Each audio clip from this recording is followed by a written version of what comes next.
हिंदी गद्य साहित्य की महत्वपूर्ण उपलब्धि 1936 में रचा गया गोदान उपन्यास है। इस उपन्यास के मुख्य पात्र धनिया होरी, धनिया का बेटा गोबर, झुनिया, महाजन, साहूकार, ज़मींदार, अफसर, पटवारी आदि बहुत सारे हैं, अनगिनत हैं। कुछ एकाध ऐसे भी हैं, जैसे एक महाकाव्य की तरह से होता है, एकाध ऐसे भी हैं जिनका आगे कुछ प्रसंग समझ में भी नहीं आता है। कुछ कमियों को अगर हम इग्नोर कर दें तो ये उपन्यास श्रेष्ठ, सर्वश्रेष्ठ कहा जा सकता है। मुंशी प्रेमचंद जी का मूल नाम धनपत राय था। प्रेमचंद जी द्वारा रचित गोदान उपन्यास में होरी धनिया नामक एक कृषक दंपति के जीवन की कथा है। गोदान मतलब वो गाय का दान करना चाहता था। अब जब वो गाय का दान करना चाहता था तो उसी के ऊपर ज़्यादातर कहानी घूमती है। होता क्या है, अवध प्रांत में 5 मील के फासले पर 2 गांव हैं, सेमरी और बेलारी।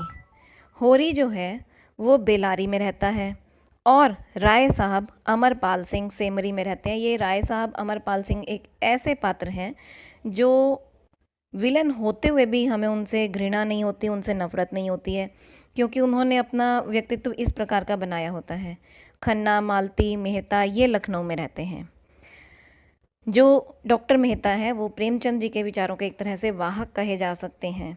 जिस तरह से वो अपनी स्पीच देते हैं उसमें आगे आगे सारी बात करते हैं। गोदान के आरंभ में एक ग्रामीण का परिवेश हमें दिखाई देता है। धनिया के मना करने पर भी होरी राय साहब से मिलने के लिए उनके गांव में जाता है, बेलारी से जाता है। उसे लगता है कि राय साहब से मिलते रहने से कुछ सामाजिक मर्यादा बढ़ जाती है और वो कहता है कि ये इसी मिलते जुलते रहने का प्रसाद है कि अब तक जान बची हुई है।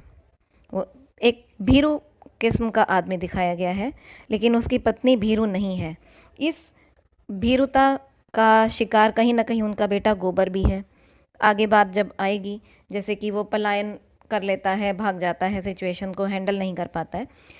वे समझता है कि इनके पाँवों के तले अपनी गर्दन दबी हुई है, इसलिए उन पाँवों को सहलाने में ही कुशलता है। ये प्रश्न बहुत बार आया है कि पाँव के तले गर्दन दबी हुई है, ये शब्द किसने कहे? तो ये शब्द हैं होरी के, जो हीरो है इस पूरी कहानी का। रास्ते में उसे पड़ोस के गांव का एक ग्वाला भोला मिलता है। उसकी गायों को देखकर होरी के मन में एक गाय रखने की लालसा उत्पन्न होती है। वो विधुर भोला, जिसकी पत्नी मर गई है उसे विधुर कहते हैं, विधुर भोला के मन में फिर से सगाई करा देने का लालच देता है। भोला उसे 80 रुपये की गाय उधार पर ले जाने का आग्रह करता है और अपने पास भूसे की कमी की बात करता है। होरी अभाव में पड़े आदमी से गाय लेने को उचित ना मानकर ये कह देता है कि मैं फिर ले लूँगा। ये कहकर गाय लेने से वो मना कर देता है, पर भूसा देने का वायदा कर से मारी में पहुंचता है। मतलब दयालु भी है। अब उसके चरित्र की दूसरी विशेषता क्या हुई कि गाय तो लेना चाहता है लेकिन किसी के मजबूरी का फ़ायदा नहीं उठाना चाहता। अब राय साहब अपनी असुविधाओं को बताकर चाहते हैं कि टैक्स की वसूली में होरी उनकी सहायता करे। होरी तो खुद ही ये चाह रहा था कि वो टैक्स ना ले और तरह की उनसे फाइनेंशियली हेल्प लेना चाहता था, लेकिन वो अपनी ही इतनी सारी दिक्कतें बता देते हैं। होरी उनकी बातों में आ जाता है। इसीलिए बताया ना कि अमरपाल सिंह जो हैं वो हैं तो एक तरह से खलनायक के रूप में, लेकिन उनसे घृणा नहीं होती है। वो अपनी इतनी सारी दिक्कतें होरी को बता देते हैं कि होरी भी सोचता है कि क्या आगे कुछ करना। इस समय एक आदमी आकर राय साहब को बताता है कि मजदूर बेगार लेने से मना कर रहे हैं। ये सुनकर राय साहब बहुत गुस्से में आ जाते हैं। उन्हें हंटर से ठीक करने की कहकर चल देते हैं। घर पर पहुंचकर राय साहब की तारीफ़ करता है। बेटा जो होरी है वो घर पहुंचकर राय साहब की तारीफ़ करता है। जो उनका बेटा है उन्हें राय साहब को रंगा सियार कहता है। रंगा सियार मुहावरा यानी कि मुहावरेदार शैली है। होरी उन्हें बताता है कि भोला को भूसा देने का उसने वचन दिया है। ये सुनकर गोबर और धनिया उस पर बहुत बिगड़ते हैं कि भई अपने घर ही कुछ नहीं है तो दूसरों के घर में देने की कोशिश कर रहा है। होरी जब बताता है कि भोला धनिया की प्रशंसा कर रहा था, तब धनिया कुछ उससे नरम हो जाती है। जैसे औरतों की आदत होती है, थोड़ा सा प्रशंसा कर दो, हाँ कहीं ना कहीं मेरी भी होगी तभी तो कहते हो कमेंट कर दिया करो। अच्छा, फिर क्या होता है, भूसा लेने आता है ना जब भोला, तो धनिया 3 खोंचे भूसा भरवाकर पत्नी और बेटे को उसके घर तक भूसा पहुंचाने को कहते हैं। भोला के घर पर उसकी विधवा बेटी जुनिया है। देखिए यहाँ भोला और जुनिया की प्रेम कथा शुरू होती है। उससे गोबर की मुलाकात होती है, दोनों के परस्पर प्रीति होता है, आकर्षण होता है। भोला विधुर है और उसकी बेटी विधवा, और जो उसकी बेटी है जुनिया वो भोला पर आकर्षित होने लगती है। भोला होरी से दूसरे दिन गाय को लेने की कहता है। दूसरे दिन गोबर भोला के घर से गाय लाता है। जुनिया उसे छोड़ने बेलारी के निकट तक आती है, फिर मिलने का वायदा करके लौट जाती है। गाय के आते ही होरी के मन में बड़ा आनंद हो जाता है, बहुत खुश हो जाता है, क्योंकि मेन इच्छा ही उसके जीवन की गाय को लेने की है। गाय का भव्य स्वागत किया जाता है। गाय के लिए आंगन में एक बढ़िया सी नान गाड़ी जाती है।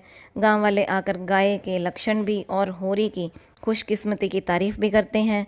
केवल अलग योजना के हो गए उसके 2 भाई हीरा और शोभा।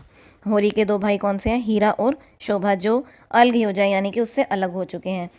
अब आगे की कथा जो है वो सेमरी की है। सेमरी में राय साहब के घर पर उत्सव है।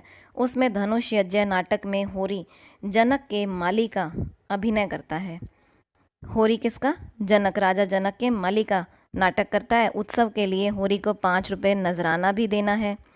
राय साहब के मेहमानों में गांव और शहर के लोग हैं। शहर के मेहमान हैं बिजली पत्र के संपादक पंडित ओमकार नाथ, मिस्टर तनखा जो कि दलाल हैं, वकील भी हैं, दर्शन शास्त्र के प्रोफेसर डॉक्टर मेहता, मिल मालिक मिस्टर खन्ना, उनकी धर्मपत्नी कामिनी जो गोविंदी नाम भी बताते हैं, डॉक्टर मिस मालती और मिर्जा खुर्शीद। मिस मालती और डॉक्टर मेहता का भी आगे प्रेम प्रसंग आएगा। यहाँ बातचीत में राय साहब जमींदारी प्रथा के शोषण की निंदा करते हैं। डॉक्टर मेहता और राय साहब की कथनी और करनी में अंतर के प्रति व्यंग्य करते हैं। भोजन के समय मांस मदिरा का स्थान छोड़कर ओमकार नाथ को भुलावे में डालकर शराब भी पिला देते हैं और वायदे के मुताबिक 1000 रुपये इनाम लेते हैं। उसी समय ये सब मतलब जैसे पार्टी टाइप होता है, फ्रेंड्स बैठे हैं, किसी को धक्के से शराब पिला दी या कुछ ऐसा। उसी समय पठान के वेश में डॉक्टर मेहता आकर रुपए मांगते हैं और धमकी देते हैं कि रुपए ना मिले तो वे गोली चला देंगे। अंत में होरी वहाँ प्रवेश करता है, पठान को गिराकर उसकी मूंछें उखाड़ लेता है और सबको पता चल जाता है कि ये कौन है, डॉक्टर मिस्टर मेहता, जो कि दर्शन शास्त्र के प्राध्यापक बताए गए हैं। उसी समय सब शिकार खेलने जाने का कार्यक्रम बनाते हैं। 3 टोलियाँ बनती हैं। पहली टोली में मेहता और मालती और मालती मेहता के प्रति आकर्षित है, पर मेहता को इस ओर कोई आकर्षण नहीं है। मेहता को शिकार की चिड़िया लाकर देती है वहाँ गांव की एक लड़की, जंगली सी लड़की। तो दोनों एक दूसरे के घर तक चल जाते हैं। उनका मधुर व्यवहार से बहुत खुश होते हैं मिस्टर मेहता, और मालती इससे ईर्ष्या करती है कि वो उस लड़की के प्रति आकर्षित सा क्यों हो रहा है। और जबकि मिस्टर मेहता जो है वो शुरू से इस प्रकार के दिखाए गए हैं कि जहाँ सादगी होती है, जहाँ सच्चाई होती है, वो वहाँ हो लेते हैं। और जो मालती है वो तो एक तरह से अभी तितली की तरह दिखाई गई है ना, रस चूसने वाली दिखाई गई है। अभी उसके अंदर का जो स्त्रीत्व का भाव है वो अभी नहीं आया है हमारे सामने। तो मिस्टर मेहता उस जंगली लड़की की सादगी सच्चाई पर बहुत प्रसन्न होते हैं और मालती ईर्ष्या करती है। इस कारण से वो मेहता की नज़र में ही गिर जाती है। दूसरी टोली के राय साहब और खन्ना के बीच मिल के शेयरों के बारे में बातचीत होती है। राय साहब शेयर खरीदने की बात टाल देते हैं। तीसरी टोली किसकी हुई? तनखा और मिर्जा। मैं आपसे कमेंट में पूछूंगी 3 टोलियां जो बनती हैं वो किस किस की बनती हैं, आपने बताना है किस किस की बनती है। मैं आपको बता ही चुकी हूँ। अगर नहीं समझ आए तो प्लीज़ बैक करके देख लीजिए। अगर मैं रिपीट करूँगी तो ये नावल वैसे ही बहुत बड़ा है तो बहुत टाइम लग जाएगा।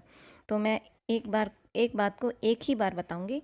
आपको अगर दोबारा देखना हो तो इसे पीछे करके वीडियो आप देख सकते हैं। मिर्जा एक हिरन का शिकार करते हैं। हिरन को एक ग्रामीण युवक को दे देते हैं। सब मिलकर उस युवक के गांव में जाते हैं। खा पीकर खुशी से सारा दिन वहाँ बिताकर शाम को लौट आते हैं। तो ये थी इनकी शिकार खेलने की मज़ेदार सी स्टोरी। सबकी अलग अलग, कोई शेर की बात कर रहा है, कोई शिकार कर रहा है और कोई शिकार की हुई चिड़िया के मज़े ले रहा है।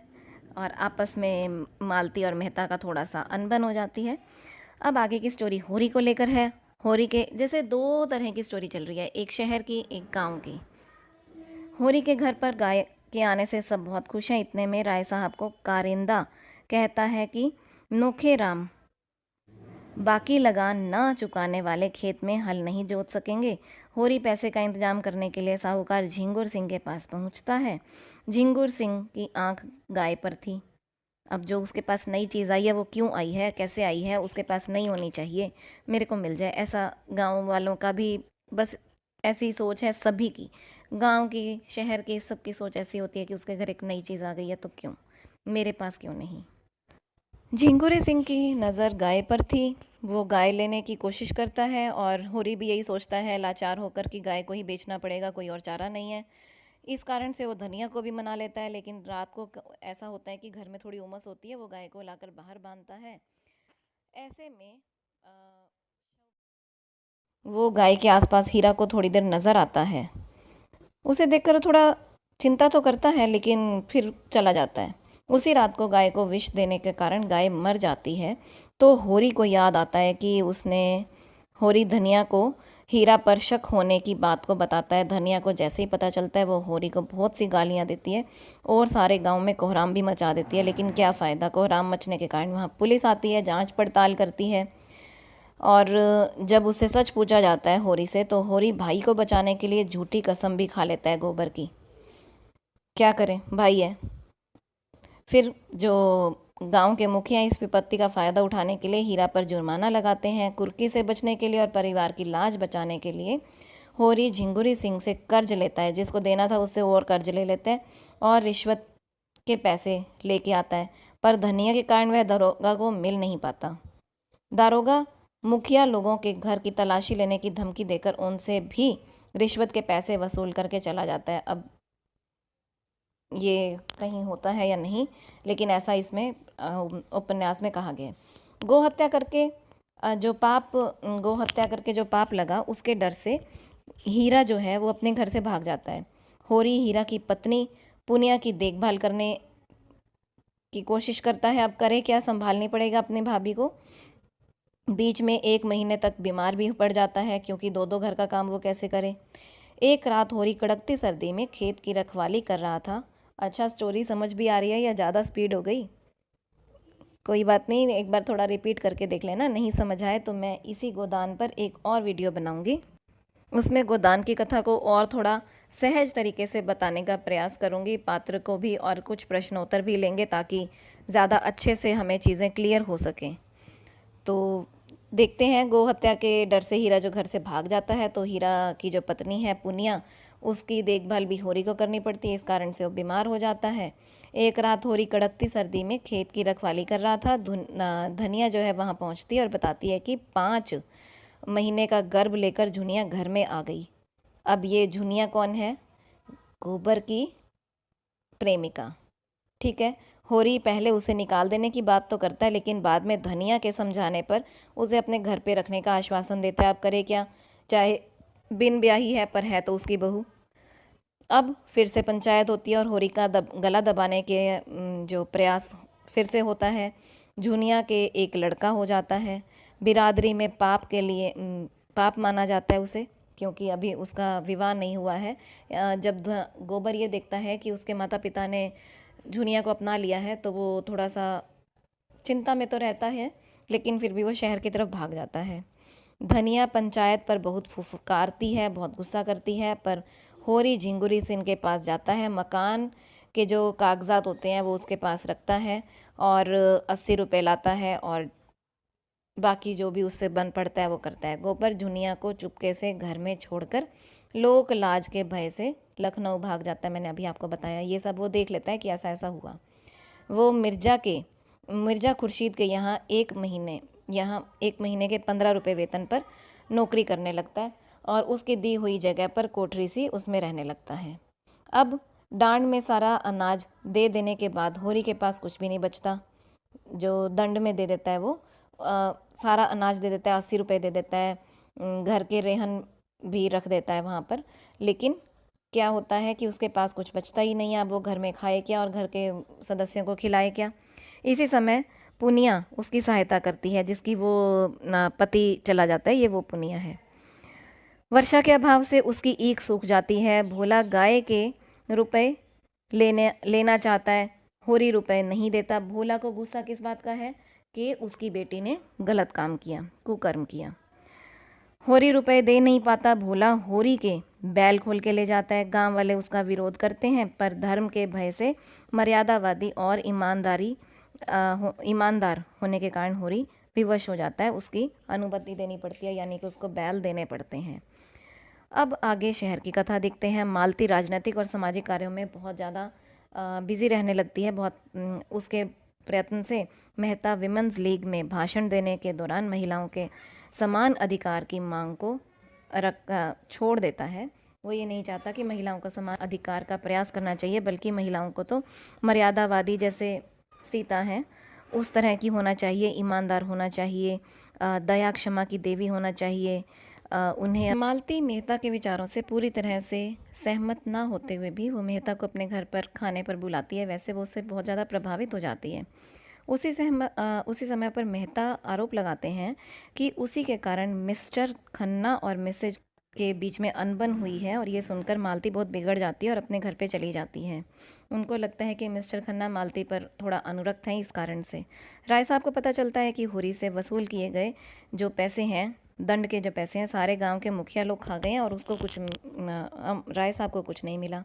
नोखे राम से रुपए लेने की वो बात कहते हैं तो चारों महाजन बिजली के संपादक ओमकार नाथ को सूचना दे देते हैं कि अपनी पत्रिका में ऐसी सनसनीखेज खबरों को छापते रहें।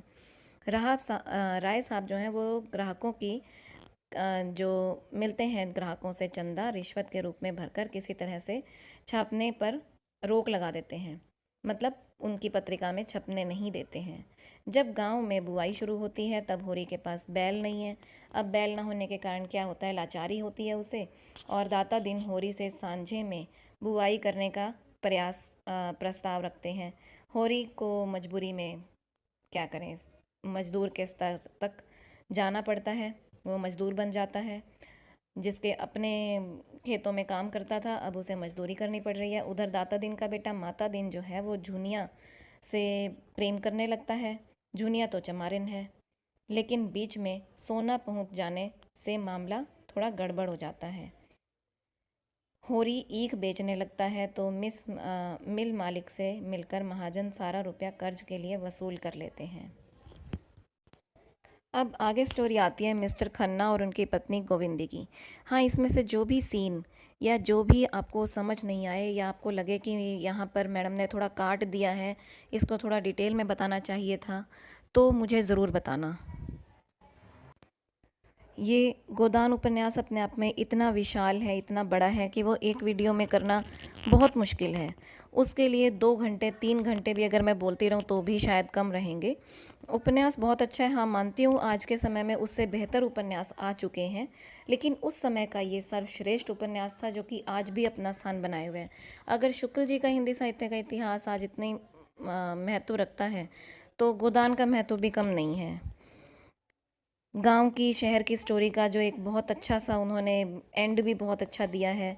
ये उनकी एक अलग सी सोच, बहुत अच्छा है उपन्यास, कोई कमी नहीं है। हाँ, कुछ सीन जैसे माता दिन दाता दिन का मैंने झुनिया का स्टोरी बीच में ऐसे ही निकाल दी है। अगर आपको उसकी भी कथा अच्छे से सुननी है या जानना चाहते हैं तो प्लीज़ मुझे कमेंट करें। मैं बार बार आपको यही कहती हूँ कि प्लीज़ प्लीज़ प्लीज़ कमेंट करके बताएं ताकि मैं और इम्प्रूव कर सकूँ। आगे स्टोरी है मिस्टर खन्ना और उसकी पत्नी गोविंदी की। उनके दोनों का स्वभाव आपस में मिलता नहीं। गोविंदा सादा जीवन पसंद करती है। मिस्टर खन्ना जो है वो बहुत ही ऐशो आराम में रहने वाले हैं। एक बार पति पत्नी में बेटे के इलाज के लिए भिन्न भिन्न डॉक्टरों को बुलाने के उसमें मतभेद हो जाता है। मेहता उसकी प्रशंसा करके उसे और जब मतभेद हो जाता है तो गोविंदी जो है वो घर छोड़ के चली जाती है। जब वो रास्ते में होती है एक गांव में, ज़ू में, पार्क में, तो वहाँ पर मेहता जी उसे मिलते हैं और मिस्टर मेहता समझा बुझाकर उसे घर लौटा देते हैं। उनकी नज़र में गोविंदी एक बहुत अच्छी आदर्श पत्नी है। फिर होरी दाता दिन की मजदूरी करने लगता है, मजदूर हो जाता है। कितनी दुखद बात है, किसान से वह मजदूर हो गया। होरी दाता दिन की मजबूरी करने के कारण ईख काटते समय कड़ी मेहनत करने पर बेहोश हो जाता है। उधर गोबर अब नौकरी छोड़कर खोंचा लगाने का काम करने लगता है। उसके पास कुछ पैसे भी इकट्ठे हो जाते हैं। एक दिन वो गांव में पहुंचता है और सभी के लिए सामान लेके आता है। गांव में गोबर महाजनों की बड़ी बेइज्जती करता है, क्योंकि वो शुरू से ही थोड़ा उग्र स्वभाव का दिखाया, लेकिन कायर दिखाया, वह भीरू स्वभाव का है। लेकिन जब वो शहर से गांव में वापस आ जाता है तो अपने आप को बहुत हाई फाई दिखाने लगता है। ऐसे में होली का त्यौहार आता है और होली के अवसर पर गांव के मुखिया लोगों की व्यंग्यात्मक नकल से भी करके दिखाता है। फल क्या होता है, गोबर सभी महाजनों के क्रोध का शिकार बन जाता है। उसे, क्योंकि अब वो थोड़े बहुत शहर के दांव पेच सीख चुका था, तो जब उसे पैसे देता है वो नोखेराम को, तो वो लगान वसूल करके रसीद नहीं देता। इस कारण से वो उसे अदालत की धमकी भी देता है। फिर क्या होता है, वो वापस शहर जाना चाहता है। झुनिया को फुसलाकर अपने साथ माँ से भी झगड़ा करता है और उसे झुनिया को अपने साथ शहर में ले जाता है। जब माँ उसे मना करती है और उसे झगड़ा हो जाता है, तो वो माँ के आगे, माँ के पाँव में सिर तक नहीं झुकाता और बिल्कुल स्वार्थी बन के अपने बाल बच्चों को लेकर चला जाता है। राय साहब कई समस्याओं में घिरे हुए हैं। ऐसे में आगे स्टोरी राय साहब की है। था अदालत में एक मुकदमा करना था और सिर पर चुनाव भी थे। कुंवर दिग्विजय सिंह के साथ शादी तय हुई थी बेटी की। राजा साहब के साथ चुनाव लड़ना था। पैसों की कमी थी, इसलिए वो तनख्वाह के पास उधार मांगने के लिए जाते हैं। तनख्वाह उन्हें मना करते हैं, तो खन्ना पहले आनाकानी करने के बाद कमीशन लेकर पैसों का इंतजाम करने की बात बताते हैं। बातचीत के दौरान मेहता महिलाओं की व्यायामशाला की नींव रखने के लिए मना कर देते हैं, क्योंकि मेहता को थोड़ा सा वो बताया है कि वो औरतों का दया क्षमा की मूर्ति ही वो देखना चाहते हैं औरतों को। राय साहब 5,000 लिख कर देते हैं। फिर मालती पहुंचती है तो खन्ना से 1,000 का चेक लिखवा लेती है। अब इसके आगे की कथा में माता दिन की जो रखेल है सिलिया, अनाज के ढेर से कोई सेर भर अनाज दुलारी सहुआइन को दे आती है, तो माता दिन उसे बहुत गुस्सा करता है, धिक्कारता है, निकल जाने को कहता है। सिलिया बहुत दुखी होती है। सिलिया के बाप हरकू के कहने पर उसके साथी माता दिन के मुंह पर हड्डी डालकर उसे जाति भ्रष्ट कर देते हैं। धनिया सिलिया को अपने घर पर रख लेती है। सिलिया मजदूरी करके गुजर बसर कर रही होती है। सोना 17 साल की हो गई है, जो कि होरी की बेटी है। उसके विवाह के लिए पैसों की ज़रूरत होती है। अब देखिए यहाँ पर क्या होता है। सोना को मालूम होता है कि पिता विवाह के लिए दुलारी से 200 रुपये लाएंगे। सोना सिलिया को भावी पति मथुरा के पास भेजती है। ससुराल वाले बिना दहेज के बहू लेने को तैयार हो गए, लेकिन धनिया अपनी मर्यादा बचाने के लिए दहेज देना चाहती है। वो ये नहीं चाहती कि वो अपनी बेटी को बेचे। इधर भोला एक जवान विधवा नोहरी से विवाह कर लेता है। नोहरी के साथ और बहुओं की पटती नहीं है, इस कारण से भोला बहुत दुखी रहता है। नोखेराम उसकी नज़र नोहरी पर होती है, इस कारण से वो भोला को नौकरी पर रख लेता है। अब जो लाला पटेश्वरी है, वो साहूकार मंगरू शाह को भड़काकर होरी की सारी ईख नीलाम कर देता है। इससे उगाही की उम्मीद ना होने के कारण दुलारी होरी को शादी के लिए 200 रुपये नहीं दे पाती। इतने में सहानुभूति दिखाकर नोहरी होरी को 200 रुपये देकर अपनी दयाशीलता का परिचय देता है। शहर में अपने परिवार को लाकर गोबर देखता है कि वहाँ जो खोंचा लगाता था वहाँ पर अब कोई और बैठने लगा है। अब गोबर की हालत और ख़राब होने लगती है। कारोबार में घाटा होने के कारण वो मिल में नौकरी कर लेता है। झुनिया को गोबर की कामुकता पसंद नहीं आती है। गोबर का बेटा भी मर जाता है। अब झुनिया जो है वो गर्भवती है। गोबर परेशान होकर नशा करने लगता है, झुनिया को मारता पीटता है, गालियां देता है। ऐसे में एक चूहिया नाम की स्त्री होती है, वो झुनिया की सहायता करती है और झुनिया को बेटे के जन्म के लिए सहायता भी करती है। उसका दूसरा बेटा होता है और जब मिल में झगड़ा होता है जिसमें वो काम कर रहा है, तो गोबर भी उस झगड़े का हिस्सा होता है। इस कारण से वो घायल हो जाता है। उसके घायल होने पर उसकी पत्नी उसका काफ़ी ध्यान रखती है। इस कारण से दोनों में फिर से संबंध ठीक होने लगते हैं। माता दिन नोहरी के प्रति फिर से आकर्षित होता है। वो सिलिया के लिए छोटी को 2 रुपये देता है। रुपए पाकर सिलिया बहुत खुश होती है और ये समाचार देने के लिए वह सोना के ससुराल में बेसमय ही पहुंच जाती है। मथुरा जो नोहरी से प्रेम का निवेदन करता है, दोनों आसपास आ जाते हैं तो सोना की आवाज़ से पीछे हट जाते हैं। सोना सीलिया को बहुत फटकारती है कि तू अजीबोगरीब समय पर यहाँ पर आ गई। वो अपनी बात बताना चाहती है लेकिन सोना को पसंद नहीं आता है। मिल में आग लग जाती है। मिल में खन्ना बहुत परेशान रहते हैं। खन्ना और गोविंदी का जो मनमुटाव है वो समाप्त होने लगता है। मेहता से प्रेरित होकर मालती भी अब स्वभाव में उसके बदलाव आता है। वो सेवा करने लगती है। वो बल्कि गोबर के बेटे का बहुत ध्यान रखती है। गोबर जब हर तरह से बेसहारा हो जाता है तो वो मिस मालती के यहाँ आकर रहने लगता है। अब राय साहब की लड़की की शादी भी हो चुकी है, मुकदमे और चुनाव में जीत भी हो चुकी है और वो लोग जो होम मेंबर भी बन जाते हैं। राजा साहब जो हैं वो राय साहब के पुत्र रुद्र प्रताप मालती की बहन सरोज से विवाह करके इंग्लैंड में चले जाते हैं। मालती की एक छोटी बहन सरोज बताई गई है। फिर राय साहब की बेटी और दामाद में विवाह विच्छेद भी हो जाता है। मालती देखती है कि दूसरों की सेवा करने के कारण ऊंचे वेतन के बावजूद उन पर कर्ज है।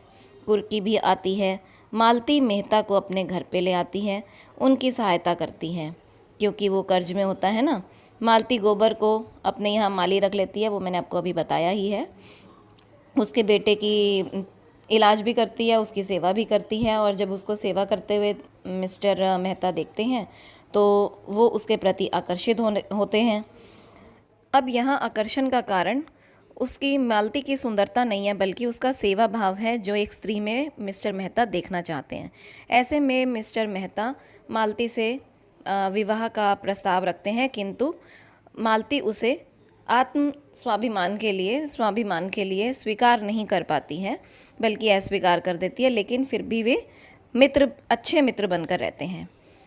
अब माता दीन जो है वो सिलिया के बालक को प्यार करने लगता है किंतु वो बालक मर जाता है। माता दीन ऐसे में सिलिया के प्रति बहुत आकर्षित हो जाता है और सारे जाति बंधन को तोड़कर उसके साथ रहने लगता है। पीछे बताया ना कि वो हड्डी मुंह में डाल देते हैं और उसको ये सब जो पीछे स्टोरी आई है अब यहाँ पे वो सब ठीक हो गया। देखिए कहीं कहीं आदर्श की ओर जा रहे हैं लेकिन आदर्श से एंड जो है वो यथार्थवाद में ही होगा। सब पात्र कहीं ना कहीं कुछ कुछ बदल रहे हैं, सिचुएशन बदल रही हैं। माता दिन बदल गया है, सीलिया के प्रति प्रेम रखने लगा है। होरी की बेटियां भी अब काफ़ी सही हैं, गोबर की स्थिति भी बहुत सही है। मालती का स्वभाव जो पहले दिखाया था उससे काफ़ी विपरीत है और मिस्टर मेहता जो हैं वो अब मालती की तरफ आकर्षित हैं। काफ़ी चीज़ें आदर्श से आदर्श की ओर जा रही हैं या कह सकते हैं कि आदर्श यथार्थ से आदर्श की ओर जा रही हैं। लेकिन एंड जो है इस उपन्यास का वो किस में होगा? यथार्थवाद में, घोर यथार्थवाद में। रूपा ससुराल में समृद्धि देखकर पिता की गाय की लालसा की बात सोचकर दुखी होती है और मैके जाते समय वह एक गाय ले जाने की बात सोचती है। होरी जो है वो पोते मंगल के लिए गाय लेना चाहता था। होरी की तो वैसे ही गाय की इच्छा है ही, इसलिए वो कंकड़ खोदने की मजदूरी करता है। रात को बैठकर धनिया के साथ सूतली भी काटता है। बहुत घोर मेहनत करता है, दिन रात मेहनत करता है। एक दिन हीरा आकर पहुंचता है और होरी से वो माफ़ी मांगता है। अब देखिए ये भी सब ठीक हो गया कि होरी का भाई जो है हीरा वो भी वापस आ गया है। काफ़ी चीज़ें अब अच्छी हो रही हैं। होरी बहुत खुश होता है। लेकिन क्या होता है कि कंकड़ खोदते समय एक दिन घोर दोपहर होती है और वो जब लेट जाता है, बहुत थक जाता है, तो इस कारण से वो लेट जाता है और उसे लू लग जाती है। इससे उसे उल्टी होती है और वो धनिया भाग के उसके पास आती है। बहुत से लोग इकट्ठे होने लगते हैं। धीरे धीरे होरी की जुबान घरेलू उपचार करती है लेकिन कोई फ़ायदा नहीं। हीरा गोदान करने के लिए कहता है क्योंकि होरी का ये अंत समय है। दूसरे लोग भी यही कहते हैं। बहुत बहुत मार्मिक सीन है। सुतली बेचकर रखे हुए 20 आने पैसे पति के ठंडे हाथ में रखकर ब्राह्मण दाता दीन से बोलती है, महाराज घर में गाय तो नहीं है, ना बचिया है, ना पैसा, यही इनका गोदान है। ये है इसका अंत जो बहुत ही मार्मिक है। आज के लिए इतना ही। आगे करेंगे इसके प्रश्नोत्तर और इसी का सार एक बार दोबारा।